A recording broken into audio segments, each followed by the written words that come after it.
మాత్రం కాదు, ఇట్లాంటి ఫ్యూచరిస్టిక్ ఐడియాస్కి మీరు సపోర్ట్ చేయడం కూడా ఇంపార్టెంట్ యాజ్ బిజినెస్ ప్రాస్పెక్ట్స్. మీ కమర్షియల్ డెసిషన్ మీరు తీసుకోండి, కానీ ఇట్లాంటిది ప్లాన్ చేస్తున్నారు అంటే మీరు దానికి అండదండగా ఉండడం చాలా ముఖ్యం. అలాగే ఐ వుడ్ థింక్ ఇన్సూరెన్స్ ఒక 2 years క్రితం ప్రధానమంత్రి గారు హర్యానా నుంచి లాంచ్ చేశారు బీమా సఖి, ఎల్ఐసికి ఇన్సూరెన్స్ కంపెనీ అన్నిటికీ మహిళల్ని ఏజెంట్గా గ్రామానికి పంపించి ఇన్సూరెన్స్ని ఇంకా ఎక్కువ కవరేజ్ ఇవ్వడానికి. అప్పుడు లాంచ్ చేసిన ఆ రోజే అక్కడే మేము 10 లక్షలు ప్లాన్ చేసాం, అక్కడికక్కడే ఒక 3 లక్షల మంది జాయిన్ అయినారు. 1 సంవత్సరం లోపల దాని రిజల్ట్ అద్భుతం. ఇన్సూరెన్స్ కవరేజ్ పోతుంది, ఆ మహిళలకి వాళ్ళ ఒక శాలరీ అంటే ముందు కమిషన్గా తీసుకున్నా కూడా ఎల్ఐసిలో 3 సంవత్సరం వాళ్ళ పర్ఫార్మెన్స్ని చూసుకొని వాళ్ళని పర్మనెంట్గా ఏజెంట్ రికగ్నిషన్ ఇస్తున్నారు మహిళలు. సో ఎన్నో ఇట్లా బ్యాంక్ అండ్ ఇన్సూరెన్స్ కంపెనీస్ ఇక్కడ రావడం వల్ల ఎన్నో ఇమ్మీడియట్ బెనిఫిట్స్ మనకు ఉన్నాయి. దాన్ని పూర్తిగా మన ఈ రాష్ట్రానికి, అమరావతికి అర్పించి ఈ స్టేట్ని బాగు చేయడానికి, ముందుకు తీసుకెళ్ళడానికి ప్రయత్నం చేయడం ముఖ్యం. దాంట్లో నేను ప్రధానమంత్రి గారికి నేను మాటికి థ్యాంక్ యూ చెప్పడానికి ఐఎమ్ డ్యూటీ బౌండ్. ఎప్పుడు ఆంధ్రప్రదేశ్ విషయం గురించి నేను వారి దగ్గర మాట్లాడటానికి వెళ్తే వెంటనే రెస్పాన్స్ చేస్తారు. ఏ ఒక్క ప్రాంతం కూడా మనం వెనకపడడానికి వదలకూడదు, నువ్వు క్లియర్గా ప్లాన్ చేయి.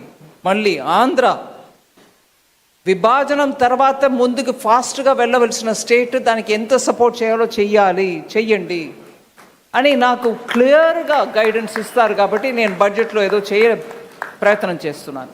అందువల్ల చాలా ముఖ్యమైన డెవలప్మెంట్స్ చాలా జరుగుతుంది. కానీ నేను ముఖ్యంగా ఒక విషయం చెప్పదలుచుకున్నాను. సీఎం గారు క్వాంటమ్ హబ్, అలాగే ఏఐ కోసం చాలా ఇక్కడ డిస్ట్రిక్ట్గా ఐటీఐస్కి కేంద్ర బడ్జెట్ ద్వారా డబ్బు వస్తుంది. అక్కడ డిస్ట్రిక్ట్ లెవెల్లో ఉన్న ఐటీఐస్ని ఏఐ ట్రైనింగ్ సెంటర్గా మార్చడానికి బడ్జెట్లో అనౌన్స్ చేసాం. అది కూడా సీఎం గారు ఒక 2 డిస్ట్రిక్ట్స్లో పైలట్ టెస్ట్ చేయవచ్చు. అక్కడ మన యువకులు వచ్చి ఏఐ ట్రైనింగ్ పొందుకుంటే వాళ్ళకి వెంటనే ఇండస్ట్రీలో ఇవాళ ఉద్యోగం రావడానికి ఆస్కారం ఉంది అని ఆ స్కీమ్ని కూడా ఇంప్లిమెంట్ చేస్తున్నారు. నిన్న మాట సందర్భంగా మాట్లాడుతున్నప్పుడు టెక్నాలజీ, ఐటీ ఇవన్నిటికీ మనం సైన్స్, ఇది క్వాంటమ్, ఏఐ ఇవన్నిటిలో చాలా ముందుకు వెళ్తున్నాం. కానీ కోర్ సైన్సెస్లో కాన్సన్ట్రేషన్ ఉందా అని లోకేష్ గారు అడిగారు. దానికి కూడా ఇక్కడ జవాబు ఉంది అని చెప్పడానికి వస్తున్నా. సీఎం గారి దగ్గర ఆ మాట ఒక రెఫరెన్స్ చెప్పాను. స్కూల్ పిల్లల టైం నుంచి ఆస్ట్రోఫిజిక్స్, మనం స్టార్స్, ప్లానెట్స్ గురించి, ఆకాశం గురించి మాట్లాడుతాం.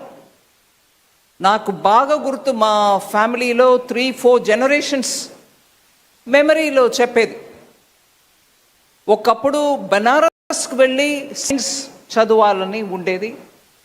మా గ్రాండ్ ఫాదర్ టైంలో నాకు చాలామంది ఆ జనరేషన్ గురించి మాట్లాడుతున్నప్పుడు చెప్పేవారు.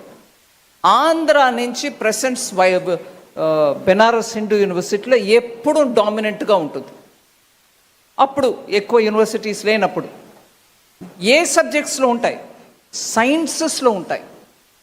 ఆంధ్ర సైన్సెస్కి పేరెత్తిన ఒక ప్రాంతం.